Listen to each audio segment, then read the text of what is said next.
This question is from Franz Tromberger of Austria, and it concerns intrinsic value, which is neither, Warren he may amend my definition here, but which is neither a company's accounting value nor its stock market value, but is rather its estimated real value.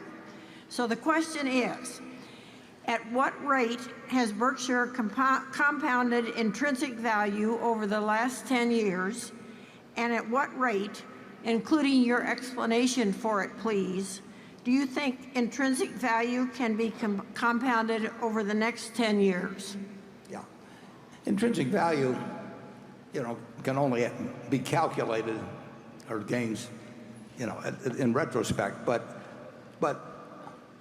the intrinsic value, pure definition, would be the cash to be generated between now and Judgment Day, discounted at an interest rate that seems appropriate at the time, and that's varied enormously over a 30 or 40-year period. If you pick out 10 years, and you're back to May of 2007, we had some unpleasant things coming up, but I would say that we've probably compounded at about 10%, and I think that's going to be tough to achieve, in fact, almost impossible to achieve, if we continued in this interest rate environment. That's the number one question. If you ask me to give the answer to the question, if I could only pick one statistic to ask you about the future before I gave the answer, I would not ask you about GDP growth. I would not ask you about who was going to be president. A million things. I would ask you what the interest rate is going to be over the next 20 years on average, the 10-year or whatever you wanted to do. And if you assume our present interest rate structure is likely to be the average over 10 or 20 years, then I would say it'd be very difficult to get to 10%. On the other hand, if I were to pick with a whole range of probabilities on interest rates, I would say that rate might be, it might be somewhat aspirational, and it might be doable. And you would say, well, we can't continue these interest rates for a long time. I would ask you to look at Japan, where 25 years ago we couldn't see how their interest rates could be sustained, and we're still looking at the same thing. So I do not think it's easy to predict the course of interest rates at all. And unfortunately, predicting that is embedded in giving a good answer to you. I would say the chances of getting a terrible result in Berkshire are probably as low as about anything you can find. Chances of getting a sensational result are also about as low as anything you can find. So if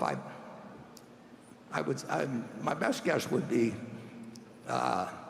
in the 10% range, but that assumes somewhat higher interest rates, not dramatically higher, but somewhat higher interest rates in the next 10 or 20 years than we've experienced in the last 7 years. Charlie? Well, there's no question about the fact that the future with our present size is, in terms of percentage rates of return, is going to be less glorious than our past. And we keep saying that, and now we're proving it.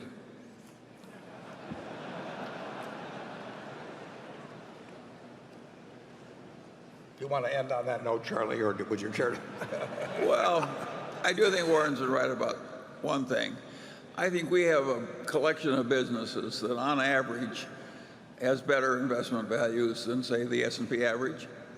So I don't think you shareholders have a terrible, terrible problem. And I would say we probably, well, I'm certain, we do have more of a shareholder orientation than the S&P 500 as a whole. I mean, this company has a culture where decisions are made as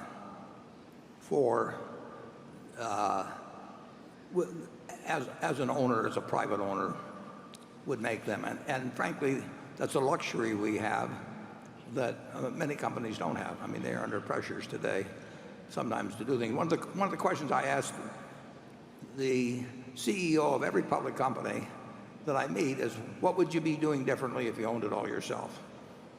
And the answer, is usually this, that, and a couple of other things. If you would ask us, the answer is we're doing exactly what we would do if we owned them all the stock ourselves. And I think that's a small plus over time. Anything further, Charlie? I think we have one other advantage. A lot of other people are trying to be brilliant, and we're just trying to stay rational. And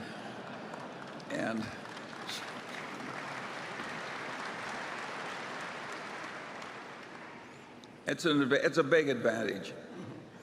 Trying to be brilliant is dangerous, particularly when you're gambling.